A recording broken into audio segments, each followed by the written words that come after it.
Welcome to the KZGN News. Today we'll bring you news from Shannon Grove, the latest presidential polls, Red Moon, Sequoia National Forest, China Lake, gas prices, and much more. From the Rademacher Hills to Bee Mountain and the mighty Sierras, Ridgecrest to Inyokern and China Lake, this is your news for the Indian Wells Valley with the KZGN News crew. Thanks for joining us for the news. I'm Tom Wicknick. Here's news affecting Ridgecrest in the Indian Wells Valley. In news from Sacramento, Assemblywoman Shannon Grove released the following statement regarding Majority Leader Kevin McCarthy's decision to run for Speaker of the House of Representatives. She said, "This is an incredible opportunity for Kevin McCarthy to serve as the Speaker of the House of Representatives. For years, Kevin has been a faithful advocate for the Central Valley and provided steadfast conservative leadership in the Congress. I trust members of Congress will recognize Kevin's contributions to their success and elect him in the next Speaker of the House." That was from Shannon Grove. Last evening on Hannity on Fox News, Congressman McCarthy was grilled about apparent lack of support to fight Obama. Kevin declared that he recognizes the people are angry at Washington. He shares in the anger, and if he is Speaker, he will take up the fight. Hannity asked him if he'll defund Obamacare and Planned Parenthood. Kevin responded that the budget battle that will come after this continuing resolution to keep government running will be fought. They have already established an oversight committee to investigate the Planned Parenthood controversy. Once the investigation is done, appropriate actions will be taken. Hannity asked Kevin if he'll just be more of the same as Boehner. Kevin said that he will do things differently. He said a big problem in the past year since the Republicans got majority in both houses has been the Senate Democrats still blocking things there. He says that he is already talking to Senate Leader McConnell to plan a strategy to overcome this block wall. He believes they have a solution and will begin to exercise it in the next budget battle. In the latest polls on the presidential candidates, yesterday's results came in for Georgia, North Carolina, Michigan, and New Hampshire. In Georgia, the Republican race has Trump leading with 31%, followed by Carson at 18%, Fiorina at 13%, Rubio at 9%, and Bush at 8%. In North Carolina, the Republican race has Trump leading with 26%, followed by Carson at 21%, Fiorina at 12%, Rubio at 10%, and Cruz at 9%. The North Carolina Democrat race has Clinton at 37%, Biden at 30%, and Sanders at 17%. And in the Michigan Democratic race, it has Clinton at 35%, Biden at 28%, and Sanders at 22%. Michigan didn't post any Republican numbers. However, their poll did show that Obama's disapproval rating has risen 7 points to 53%. In New Hampshire, the polls show the Democratic race has Sanders at 46%, Clinton at 30%, and Biden at 14%. In the Republican race, it has Trump leading with 26%, followed by Fiorina at 16%, Rubio at 9%, Carson at 8%, and Bush and Kasich tied at 8%. Board of Equalization Chair George Runner extends kudos to California Forward, a political reform group, for creating an online survey where participants rate more than a dozen legislative tax-raising proposals, identify ways to improve them, and generate new ideas to building a reliable revenue system. Runner encourages Californians to take the revenue challenge with the goal to gather feedback on existing proposals, identify ways to improve them, and generate new ideas for building a sustainable tax system. Runner said, "Changes to our tax laws should always be made with public input and transparency." Runner identified one major limitation with the revenue challenge was its focus on ways to raise more revenue. Runner explained, "This isn't California's Forward's fault. Its Financing the Future series highlights the revenue proposals moving through the legislature toward the 2016 ballot. Most of them raise taxes in various ways. The revenue challenge asks Californians to think whether these measures move through the state to a better system." Runner says, "The challenge facing California isn't about revenue, it's about trust, and says to move California forward, we need to ask government how it can provide taxpayers with better value for the money they already send to Sacramento." Runner claims, if government can't solve the problem with the billions in revenue it already has, why should anyone expect a higher gas tax to make a difference? Runner observed, "Over the years, we've seen a tax on Prop 13, which provides homeowners and small business owners much needed protection from big jumps in property taxes. It's hard to imagine how homeowners or business owners would benefit from the removal of these protections. Runner pointed out what he calls an illegal fire fee, which is only for fire prevention efforts, and said, "I support our firefighters, but not a dime of fire fee money goes towards putting out fires. The program provides no new funding for trucks, hoses, or helicopters. It may have even delayed grants to local fire prevention programs. These are examples of Californians not getting what they're paying for. Demonstrate what Runner says is ultimately the state's real revenue challenge." In news about the November election, it is being reported that there has been a ballot measure for a $9 billion school construction bond to be on the ballot. Supporters have turned in enough signatures to put this on the 2016 election. Sierra Sands School District Superintendent Ernie Bell believes this will be a great help to the school district. It should be noted that the school district is already ready to start construction soon on major renovations at Burroughs High School and also build a whole new Murray Middle School. The new Murray Middle School will replace the school now on the base, behind the security gates of the China Lake Navy base. Moving the new school into the city will greatly enhance access and allow China Lake to better control access to the base.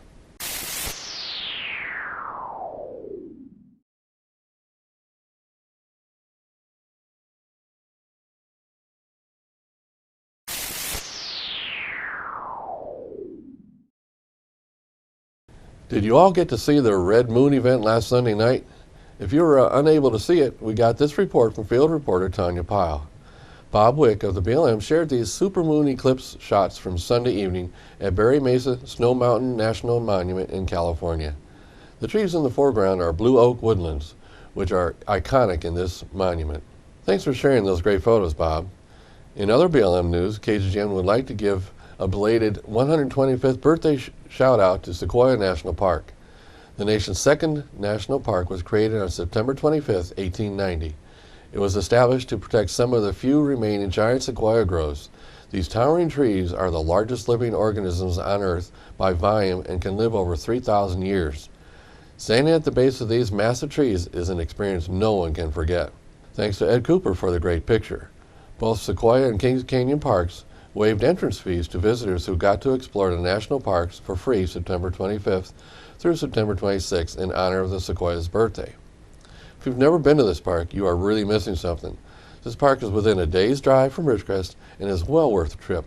With gas prices expensive, this is a real trip to the great outdoors without the time and cost of a long drive. There is so much to see and do there, it is wonderful. I've been there and I loved it. In news from China Lake, we get the report that Captain John Feeney, Military Director for Naval Air Systems Command Airworthiness Office, recently visited China Lake. During the visit, he got a closer look at a quadcopter after being briefed on the mapping and imaging capabilities of unmanned systems and expendable air vehicles. He got this demonstration during a tour at the Naval Air Warfare Center Weapons Division at China Lake on September 17th. As China Lake becomes the lead area for development and testing of unmanned systems and expendable air vehicles, we get the opportunity to attract more jobs. China Lake is determined to be the place for this type of work. Unmanned systems are the future of weapon systems. With news from the city of Ridgecrest, in response to citizens' concerns that it's sometimes hard to find out how to go through the building permit process, they have announced that they will be holding a public permit workshop with the Kern County Building Inspector for contractors and members of the public who are interested in attending. Oftentimes, people do work around their homes that require permits and they just don't know that a permit is required. This results in unapproved modifications to homes that can result in damage to the homes or changes that have to be corrected when a home is sold. For example, two areas that require permits all the time that people often don't pull permits for are, first, anytime you move or change the routing of any utility line, whether it's electric, water, or gas, this requires a city building permit. Another one is, if you resurface your roof, you must get a permit before you do so. And another myth is that the county and city have different building standards, that people that live in the county can get away with building things out there without permits that city people have to get a permit for. This is false. All building done in the county and the city are the same, except for a couple minor differences. I do know that the county is even more stringent than the city when it comes to installing those large sea containers. The county has more requirements on those than the city has. Both entities use the uniform building codes for construction. The city and county work together in building permitting and inspections. This meeting is open to everyone inside and outside Ridgecrest city limits. The meeting will be held Thursday, October 15th. It will run from 4 p.m. to 5:45 p.m. and be in the Ridgecrest City Council chambers at City Hall at 100 West California Avenue. So whether you are a city resident or a county resident, this informational meeting is for you. If you are planning any modifications for your homes or buildings, this will be a good place for you to come in and learn about the process. For more information on this, call or email City Engineer Lauren Culp. He can be reached at 760-499-5083 or email him at lculp, that's C-U-L-P, at ridgecrest-ca.gov. And if you have a particular topic you'd like addressed, please let Lauren know by October 8th. Then he'll make sure and cover it in this meeting. And in a KZGN message to the community, this TV station is trying to be the Community Information TV network. Many groups are contacting us and letting us know about their upcoming events. If you are part of a nonprofit group and would like TV exposure for your events, let us know about them. We want to help spread the word about the fine work organizations are doing for the Valley. Just email your press releases or announcements to info@kzgn.net. Also, that goes for any photos or videos you may capture of things happening here in the Indian Wells Valley. If you record any videos of accidents, weather, happenings, sunrises, sunsets, events, people, or animals that you think others may like to see, email them to us at info@kzgn.net. We may use them on the air. Please make sure they are all age appropriate though, and if there's sound with the video, make sure there's no profanity. We love getting great videos and pictures. Now in KZGN's continuous effort to provide news and information you've asked for, here are today's gas prices for Ridgecrest and some surrounding areas. Well, since my report on Monday, gas prices locally are unchanged. They are holding just below the $3 a gallon figure. As of this morning, Ridgecrest is ranging from $2.99 to $3.39. Lancaster is ranging from $2.85 to $3.29. The LA Valley area is $2.87 to $3.09. And the Bishop area $3.46 to $3.69. We have 4 stations coming in at the $2.99 figure. Tune in Mondays, Wednesdays, and Fridays for updates. We at KZGN always suggest you shop locally to support our local economy. Remember, when you pay sales tax out of town, you're helping those cities pave their streets instead of here. Now stay tuned for weather and sports when we come back.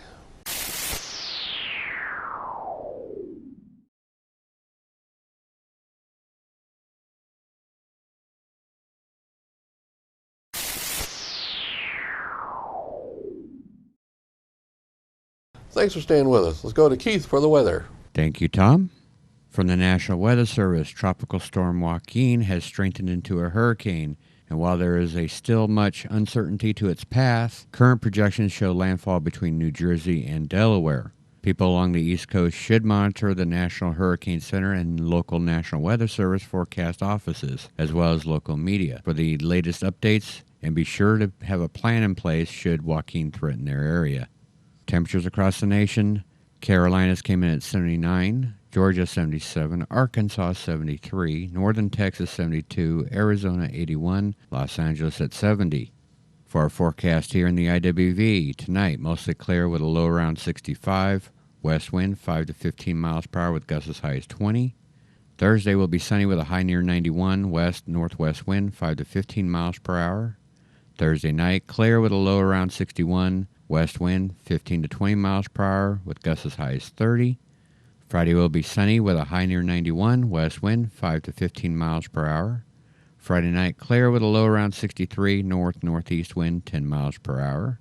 On Saturday, sunny with a high near 93, northwest wind 5 miles per hour. Saturday night mostly clear with a low around 63, south-southeast wind 5 miles per hour. Sunday will be sunny with a high near 86, south wind 5 to 10 miles per hour. Sunday night, partly cloudy with a low around 59, west-southwest wind 10 to 15 miles per hour with gusts as high as 25. And on Monday will be sunny with a high near 87, south wind 5 to 10 miles per hour. And that is your forecast for the IWV. Now back to Tom and the rest of the KZGN News. Thanks, Keith. Now Tom Heck with sports. And a very pleasant Wednesday afternoon to everyone. Let's start with a local high school sports note. Tonight over at Burroughs High School, varsity volleyball team in action. They'll open up the Mojave River League with a game against Hesperia. Varsity plays at 6 o'clock. Come on out and support Michelle Lazzaro's team. They've had a very, very good non-conference season with a current record of 11 wins and only 1 loss. This coming Friday night at 6 o'clock up at Saracoso College, the men's baseball team will have a practice game, a scrimmage against Barstow Community College. Everyone's invited. Admission is free. Again, that's at 6 o'clock up the hill at the baseball field. Next week, Saracoso Volleyball back in action. They will have a home match next Wednesday starting at 5:30 against Rio Hondo. The team played this past weekend. They played East LA tournament and they defeated LA Harbor, so they were 1-1 there, and they went down to San Diego and lost a couple of very close, tough matches to several very talented schools, including Cypress and San Diego Mesa. Okay, baseball. The Dodgers did it. They finally broke their losing streak of 5 games. They win the National League West. They defeat the Giants 8-0 up at Candlestick last night in San Francisco. I'm still calling it Candlestick because to me it'll always be Candlestick up there. But the Giants and Dodgers for many, many years, great rivalries. A lot of championships were decided in either LA or San Francisco. And the Dodgers, Clayton Kershaw, a one-hitter last night, 13 strikeouts. He is pitching as well right now as he has maybe in his life. That's how good he is. So Clayton Kershaw will start the playoffs next week. The Dodgers 1 game behind the Mets right now for the best record in the National League. And the reason that's important is the best record will get home field advantage throughout the entire playoffs. Okay, today the Angels wake up. They're now a half a game in the wild card lead. Houston lost in Seattle 6-4 last night. The Angels beat Oakland at home 8-1. And the Angels right now are 2 games behind the Texas Rangers for the American League West division crown if they can beat Texas this weekend. And they play 4 games starting Thursday night in Arlington. The Angels have 1 game left with Oakland. They'll play today, this afternoon, against the Oakland Athletics. Now, Oakland is really struggling. They're in last place in the American League West. They'll throw Barry Zito. No one's heard that name lately. Zito, the Cy Young Award winner in 2002. Zito has been down at AAA ball all season long with Nashville. They brought him up for a little bullpen relief help the last couple weeks.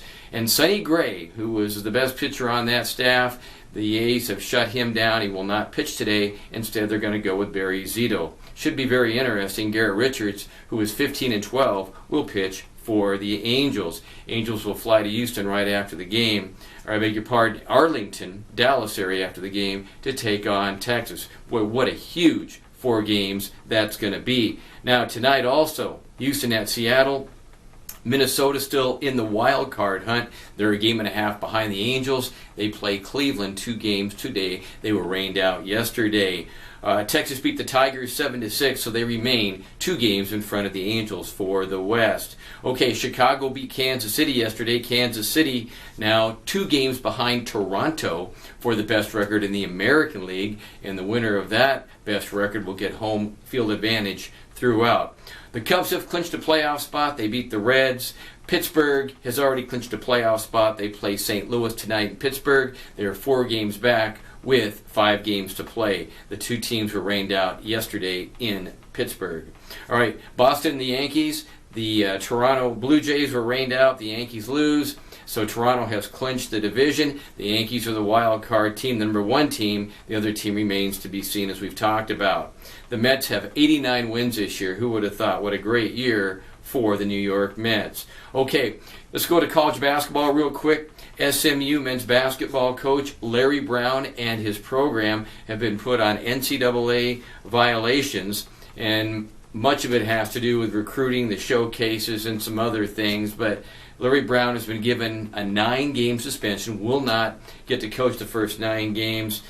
There was no contemplation, according to the SMU president, about firing Brown. SMU thought the violations were a little bit too harsh. However, because of some of the penalties, they will not be able to participate in the NCAA basketball tournament this year. It's a lot of revenue they won't get. And remember, last year it was SMU that was beat by UCLA in the NCAA tournament. That's your sports for this Wednesday. I'm Tom Heck for KZGN. So that's the news for today. Office of KZGN-TV know you have a choice in what you watch for your news. We all thank you for choosing KZGN-TV, Ridgecrest's only locally owned community TV station. And stay with us for Ridgecrest Talk coming up next. But now, watch this funny video of some very smart dogs getting food.